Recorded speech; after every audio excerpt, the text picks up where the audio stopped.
The Edmonton Oilers' big guns led the team to a 5-2 win over the Ottawa Senators Tuesday night. We're going to talk all about it on today's edition of Locked On Oilers.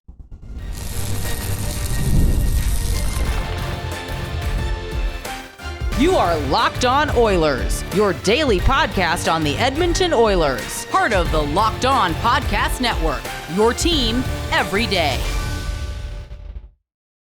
Hello, everyone, and welcome to this Wednesday edition of Locked On Oilers. I am your host, Nick Zararis. I want to thank everyone who's making Locked On Oilers their first listen of the day. Locked On Oilers, a part of the Locked On Podcast Network, your team every day. And today's episode is brought to you by FanDuel, where you can get the NFL season started with a big return. New customers can place a $5 bet and get started with $150 in bonus bets if you win your first $5 bet. Visit FanDuel.com to get started. So on today's show, we are going to unpack the Oilers' much-needed, convincing victory over the Ottawa Senators. We're going to talk about why tonight's game worked so well for them. We're going to talk about the strong start they got off to, led by Evan Bouchard's goal, which got the scoring open. And as we've established on this season, why it's so important for the Oilers to score first. Our second segment, we're going to tackle the McDavid, Drasaitl, Podkolzin line, which was dominant tonight. And then in our final segment, we're going to try and extrapolate and build outward to see what we can take away from this game that the Oilers might be able to use on a nightly basis. And let's start with the Bouchard goal, because it's one of those plays that's really the full range of emotions, if you will, for a hockey player. When you see an offensively inclined defenseman like Bouchard start to stride through the neutral zone, you start thinking to yourself, is he going to drive to the net? Is he going to make this play happen? And then he actually goes and does it. You know, it's one of those remarkable plays where you're going, no, wait. And it actually develops and it goes the way you want it to. I was talking about this with somebody over the week, one of my friends over the weekend. We were watching the Oilers and the Leafs game together. And he said, how come people don't like offensive defensemen as much as they should? Because he's a casual hockey fan, so he'll ask questions that don't really have a preconceived notion. He isn't, his ideas aren't tainted by big hockey media where offensive defensemen get ostracized for not being good at defense as opposed to praised for being good at offense. And it was a good question because it made me think a little bit outside the box. And the biggest thing I can think of, and this is not the most definitive or declarative answer, but I know a lot of people get frustrated with this archetype, the offensive defenseman that Bouchard is, that Adam Fox is, that Cale Makar is, that Quinn Hughes is, that Luke Hughes is, that Bouchard is, that Miro Heiskanen is, that and Brock Faber. And I know I just put Luke Hughes and Brock Faber in that sentence, but it's the archetype, the offense first, smooth skating, because the modern NHL defenseman, and this is prevalent in all of sports, we see the position group rewarding and trending towards the skill set that's going to get a player paid. No matter what the sport, you see skill sets that you see the prevalence of a skill set that is ultimately going to get a player paid as much as they possibly can. When we talk about defensemen, the most surefire path to getting paid as a defenseman in the NHL is by putting up points. We all know that goals are what pay the bills in the National Hockey League. As much as everyone wants to talk about defense, they want to talk about physicality, they want to talk about the intangibles. At the end of the day, the puck going in the net is what gets you paid in the NHL. If you are a defenseman that can consistently orchestrate offense and facilitate offense and be so effective with the puck that you're going to be on the ledger for 60-plus points a season, like Bouchard likely is this year again, you are a rare beast. And the one thing I will say, and I do agree with people on this, the thing that's frustrating about the Bouchard archetype, and we're going to do a walkthrough on the goal, we're going to go over to the dry erase board, the digital dry erase board, so I don't have to get ink on my hands. But at a certain point, when we're talking about these types of defensemen who are a little bit on the smaller side, who aren't physical, who aren't physically imposing, they have to play defense through positioning and using their stick. These are not the types who are going to throw the big booming hit to separate a player from the puck, and that's okay. You can be an elite defensive defenseman living on angles, living on positioning, because if you have the goods to be in the right spot, you don't need to win the foot race. You just need to outsmart your opponent. You think about what Adam Fox does, and Evan Bouchard, much of the same thing. Not the fastest straight line skater, not going to win any skating competitions, but smooth enough as a skater, quick to process, and able to make decisions in a way that facilitate offense. And the first goal tonight, the Edmonton goal to get the game going, 3 some odd minutes in, is a perfect encapsulation. So I'm going to share my screen here and pull up the map of the Bouchard goal. So let's do this. Okay. Looking up here at the board, I do want to emphasize that this is not a perfect encapsulation of where the play was, because I am drawing this off of my head. I look at the highlight and then do that. So the puck is here. This sequence starts here. Evan Bouchard is at his own blue line. Drasaitl just broke the puck out. He's got an Ottawa forward with him. Bouchard has Podkolzin here. He has Ekholm here.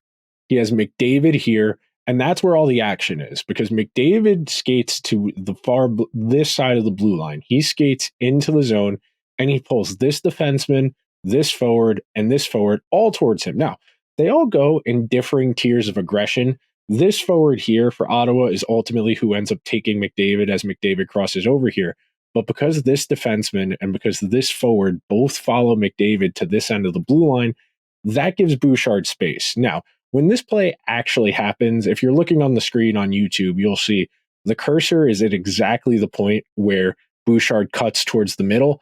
And at that point, this defenseman and this forward, the two players closest to McDavid, they try to turn back inside to get to Bouchard, but Bouchard has got a full head of steam and he's able to bob and weave. And this is a testament to how much teams respect Connor McDavid, because Bouchard is skating straight line, not fast, as we've previously established, but the defense and Ottawa's defense, so that means not just their defensemen, it means their forwards as well. They are shading towards McDavid with the idea that once Bouchard gains the zone, he's going to drop that puck off to McDavid, and that's why Bouchard is given more space than he would typically have. But he's able to get through. He gets past the first player. McDavid pulls these 3 guys all towards this line, and then Bouchard cuts through, and he makes a nice move to beat Linus Ullmark for a goal. I think you gotta reemphasize, you gotta reiterate that you still gotta make the play, and Bouchard ultimately does make the play. And I understand a lot of people, and me included, have been frustrated with his play at points this season, that he's been a little bit sloppy, that he's been trying to force the fancy play as opposed to making the easy play. And that's fair. When you're in a weird state like the Oilers are, where you're clearly underperforming your process. So the Oilers are driving a lot of play, but they're not scoring a lot. And then on top of that, you're behind in a lot of games, so you're pressing, you're feeling the need to try and find ways to create more offense, but you are making more mistakes. And I think Bouchard just kind of needs to settle in, for lack of a better word. Last year was really his coming out party as an elite player and great defenseman. When you go back and look at those prime Erik Karlsson years in Ottawa, the PK Subban years in Montreal, when you go back and look at those numbers, those guys were consistently amongst the league leaders in turnovers because they touched the puck so much. So it's not necessarily impossible to be effective if you're a high volume player. It's just simply a matter of learning that there is bad that comes with the good. You got to be willing to trade some defense for offense. And that's been the issue for Edmonton this year, because they have traded defense for offense and they haven't gotten commensurate offense. So you tip your cap to Bouchard for making an aggressive play, scoring, getting on the sheet, and putting the Oilers in a position to take control of this game. And we're going to talk all about how the big dogs, McDavid, Drasaitl, and their new boy, Vasily Podkolzin, got to work tonight against the Senators, coming up next after this quick break. Today's show is brought to you by our friends over at PrizePicks. You can win up to 100 times your money on PrizePicks with as little as 4 correct picks. PrizePicks is the only real money daily fantasy platform with an injury insurance policy so that your lineups stay in play, even if one of your lineups gets injured. If your player leaves in the first half and doesn't return, PrizePicks keeps your lineup live.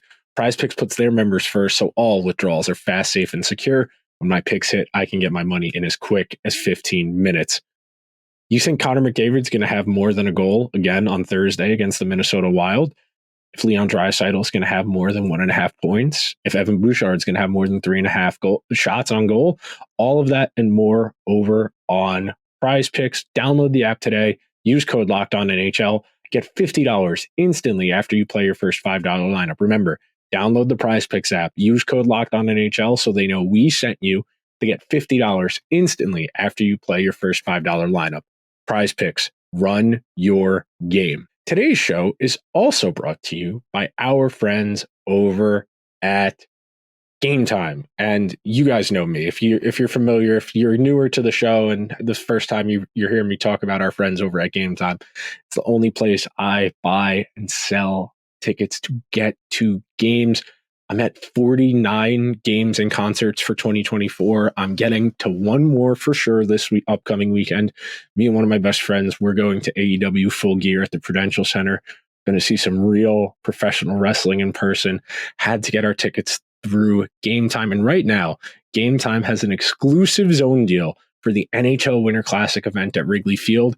If you head on over to the Gametime app and purchase tickets, you can get a 10% off bleacher seats and 20 to 25% off seats near home plate. My personal favorite thing about using Gametime is the panoramic seat view in the app before you buy, so you know exactly what you're getting into when you click that button. Take the guesswork out of buying tickets with Gametime. Download the Gametime app, create an account, and use code LOCKEDONNHL for $20 off your first purchase. Terms apply. Again, create an account and redeem code LOCKEDONNHL for $20 off. Download Gametime today. What time is it? Gametime. Thank you to everyone who is hanging out on this Wednesday edition of Locked On Oilers as we are navigating our way through a very, very well-needed victory. And I have tried to find a middle ground because in a long season, it is my job as a content person, the same way I say it's the Oilers on the team's job, to keep a level head, to not get too high, to not get too low. I do think the bigger picture concerns are real. I do think the Oilers are absolutely short a defenseman. I would argue they're short a forward of where they need to be talent-wise to be Stanley Cup good. As I've said ad nauseum through the early phases of this season, it's November 20th now. The Oilers are a really talented hockey team, but if you don't produce to your talent level, you just have wasted talent. And there are a lot of teams that have talent that can't use it. But working in the Oilers' favor, they play in the worst division in the entire NHL, and the league at large is littered with subpar teams. So you have opportunities to get right. And even if you're not playing your best, you can hang around most nights. And that's what the Oilers have done. Even in the games they've ultimately lost, for the most part, they've been in those games. You're talking about a post, you're talking about one good goalie save being the difference. And tonight, you saw an interesting idea from Chris Knoblauch, who I want to give credit to for putting this together, because typically speaking, the Oilers' plan when they need offense is breaking out old reliable, throwing McDavid, Drasaitl, and Hyman together. And no coach has used McDavid and Drasaitl less together than Chris Knoblauch over the first 13 months as coach of the Oilers. And look, I understand not being the coach that long, so he doesn't have as big of a sample as, say, Jay Woodcroft or Todd McClellan or whomsoever you want to mention. But right now, or Dave Tippett for that matter, right now, the Oilers just needed something. They needed a spark, because that's the way sports work. These are, at the end of the day, these are world-class athletes, yes, but these are still people. You give them a crumb of hope. You give them something to build on. That's where you start to construct something that's lasting, that's meaningful. And Podkolzin tonight was a really good idea.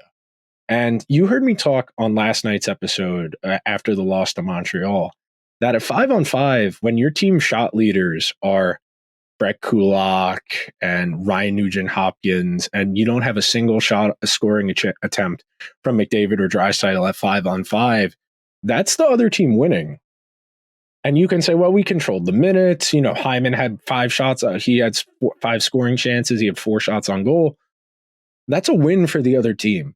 If you have McDavid, Draisaitl, and Hyman all on the ice at the same time, and Hyman's the one taking all of the shots on goal, you'll take that as the defense. That means you're doing a good job. That means you're doing a good job of risk tolerance. I'm okay if I'm Montreal in that game last night, letting them get those shots off, getting it to Hyman. And tonight, Podkolzin is a very different animal in that he is not there to put the puck on the net. And I know on the broadcast, they keep talking about, well, he's just got to keep his stick on the ice. They're going to get him one. They're going to get him one. And eventually he's going to put a puck in the net. He's not Riley Sheahan, who went that whole season without scoring till the last game at Joe Louis Arena. But I would like to see, if they're going to run this at times, which they seem like they might need to because the offense has been so hard to come by this season, Podkolzin's skill set is very different than Hyman's. Hyman has some offensive finesse to his game. 50 goals doesn't happen by accident. He 15, 16% shooting percentage, high volume of shots, 300 some odd shots on goal last year. This is a really high level player. Podkolzin's out there to play fetch. You are sending someone out there with the sole intention of being a crash test dummy, of forechecking aggressively, of putting pressure on the other team's defense and annoying the other team and forcing them to give space. We looked at the walkthrough of the Bouchard goal. Podkolzin's on the ice and he's pretty close to Bouchard, but with all of the defense shading towards McDavid, which is what you should do, there's more opportunity out there. So if you get the puck to McDavid and he misses, you have Podkolzin out there to go get the puck and try and win it and get a second opportunity. And I know Hyman left the game at the end of the seconds, didn't come back for the third. The Oilers had a lead. We'll get an update at some point as far as his availability. I know they claimed Kasperi Kapanen on Tuesday afternoon. Somebody that, according to Bob Stauffer, who said this on the Sportsnet broadcast, that they didn't feel comfortable with the options they had at right wing, especially with Arvidsson injured at the moment as well. So Kapanen represents some reinforcements there. And look, at the end of the day, and I said this last week after the game against Nashville, if the Oilers are going to be competitive and like Stanley Cup good this year, they're going to need their big dogs to be great. And McDavid and Drasaitl were great tonight. That line as a whole was great tonight. You look at the counting stats, you got 3 points from Leon, you got 3 points from McDavid, you got 2 assists from Podkolzin, and they dominated the underlying numbers. They had 70% of the scoring chances, 75% of the shots on goal. They had 100% of the goals for, 2-0, 59.9 expected goals percentage, and 75% of the high danger chances. They dominated their minutes. Now, the Oilers at large as a team didn't play great, but we can use our score impacts logic. How we've talked about how the Oilers have been trailing a lot, so they have the puck a lot. They're able to ramp up their numbers, and the numbers look better than they actually are. That's the case here. The Oilers got out to a big lead tonight. Their big dogs dominated, and the rest of their lineup, they didn't give up a ton. I thought they played reasonably well. I thought Stuart Skinner had a nice game tonight. I didn't think he was particularly incredible. He didn't have to do a whole lot. The Oilers had the puck a ton until this game was over. But, you got to build somewhere, and that's really the key. I know I've been really harsh on the Oilers and their results so far through the first month and a half, and I know regression's coming. They have to start scoring more. There's too much talent on this team that is underperforming what it's done historically for them to be this bad. There just is. It can't. The offense cannot possibly be this bad just on shooting percentage. If you want to talk about volume, if you want to talk about maybe the mix of talent, I think that's a reasonable critique. But with this much talent, to be this low in shooting percentage, to be this ineffective offensively, to be a perimeter team, that's unacceptable. So we're going to take one more break on today's show. We come back, we'll tie a bow, we'll try and see what we can extrapolate and build out from tonight's win over the Senators going forward, coming up next. Get ready to tackle NFL action with FanDuel, America's #1 sportsbook, because right now, new customers can bet $5 and get $150 in bonus bets if you win. The FanDuel Sportsbook app gives you everything you need to place live bets on the NFL all in one place. So when you get a hunch in the middle of a game, you can check out the latest stats, view live play-by-play, and so much more on the same page where you place your bets. Just visit FanDuel.com to join today. If you were to pull up FanDuel, big AFC North showdown, Thursday Night Football, Steelers-Ravens, Steelers-Browns, Steelers 3.5-point favorites. If you are a sicko and you want in on the Tommy DeVito return game the Tampa Bay Buccaneers playing the Giants, where the Giants are 5.5-point home underdogs. Best game of the weekend, probably the San Francisco 49ers heading to Green Bay to take on the Packers, where the Packers are 2.5-point favorites. You can get started with $150 in bonus bets if you win your first $5 bet. That's FanDuel.com. Never waste a hunch and make every moment more with FanDuel, America's #1 sportsbook. Thank you to everyone who is hanging out here on this Wednesday edition of Locked On Oilers as we navigate our way through the week. And the Oilers got a game with Minnesota. Minnesota's coming out of the gate really hot tomorrow, and that'll be a good measuring stick game. It'll be good to see Kaprizov with my eyes fully on him. So this is a quick aside because I do want to talk about this. So on a night where the Oilers are playing, they're on my big TV. If there are other games that are interesting, we build outward. We have a computer monitor on this desk. We have a 42-inch TV. We have a 32-inch TV. We have a 22-inch monitor. We have a 28-inch monitor, and we have a 15-inch monitor all across my desk. So I can have as many as 5 plus an iPad, and then I have that TV on that other side, but that's not with the other screens. But tonight, the Oilers were on the big TV. There was nothing else on. It'll be good to see the Oilers against the Wild. Minnesota's come out of the gate a lot better than I thought they would. Their team defense has been very impressive. They finally have a healthy Jared Spurgeon, which means a lot for them. So that'll be fun to check in on. But right now, I'm still waiting.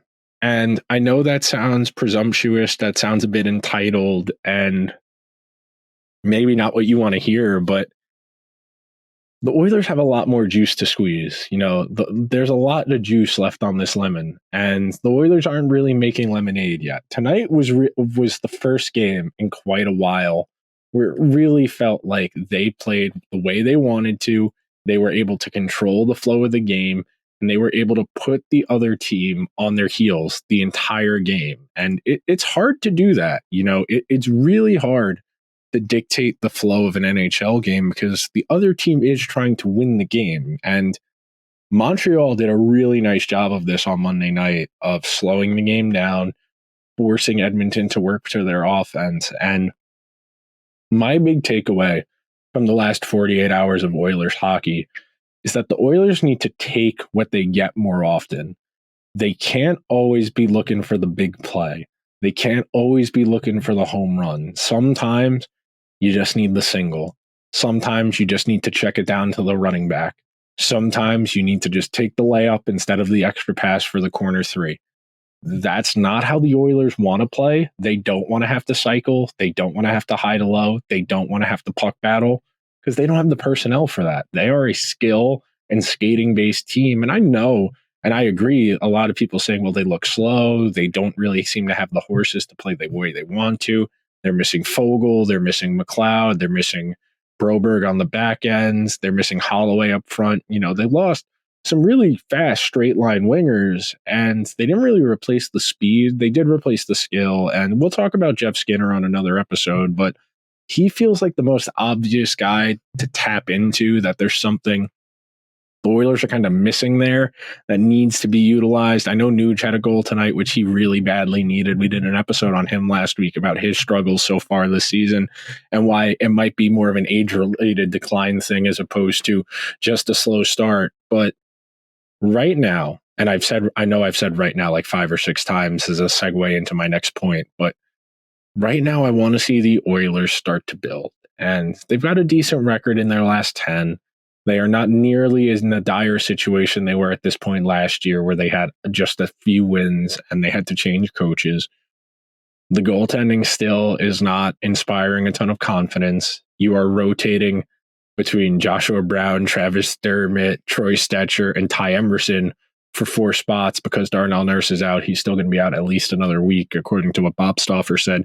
Also said the Oilers were definitely going to be in the market for a right-handed defenseman and somebody you might not necessarily expect, kind of the way they traded for Ekholm a couple of years ago. I'll have to put on my thinking cap and go through Puckpedia and try and see if I can deduce who he was talking about, if there was someone specific in mind. But it is about finding things to build on. And it's hard to do. There are a lot of teams in the NHL that go through their season playing battleship hockey. They win one, they lose one. They win two, they lose one. They win three, they lose two. They lose three, they win two.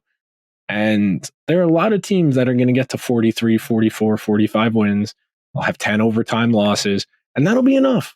You get to 45 wins and 10 overtime losses, that'll get you in the playoffs.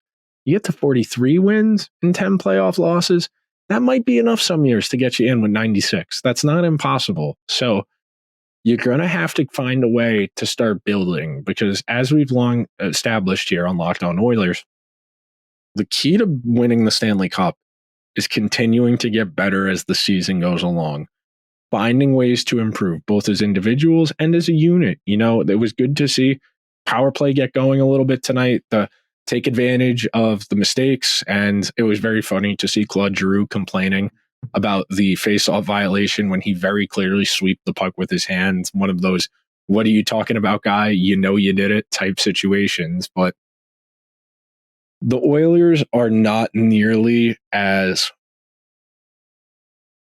I'll say, sturdy or confident as I thought they would be. And I thought they would start slow. And this is about, I would say this is better than slow. Slow would be if they were kind of in the Nashville or Colorado situation, but they're very meh. And I'm still, and I said this with Gil Martin on the national show for Monday, the Oilers need to find some consistency. There are a lot of games to go, and they need to start figuring out who's going to play with who. Whether that's Podkolzin staying with McDavid or staying with Drasaitl, where he's definitely found a nice niche. If that's Emberson with Nurse, if that's Emberson with Kulak, whatever it is. The Oilers need to find who's playing with who, and then give that time. Because it's hard to build chemistry when you're in and out of the lineup. It's hard to build chemistry when you're playing with different guys every game. The Oilers played a really nice game tonight against Ottawa. They needed that. But that will do it for today's edition of Locked On Oilers. I will be back tomorrow. Talk all about the win, hopefully, against the Minnesota Wild. We'll talk about Jeff Skinner later in the week as well. Before we get out of here, thank you for making Locked On Oilers your first listen today. For your second listen, find Locked On Fantasy Hockey, become a fantasy hockey expert, and get the edge over your league mates with daily tips from Steal and Flip. Find Locked On Fantasy Hockey on YouTube or wherever you get your podcasts. Subscribe here at Locked On Oilers. Follow the show over on YouTube. We're closing in on 1,700 subscribers. It'd be great to get there before the end of November. I will talk to you guys after the Wild game.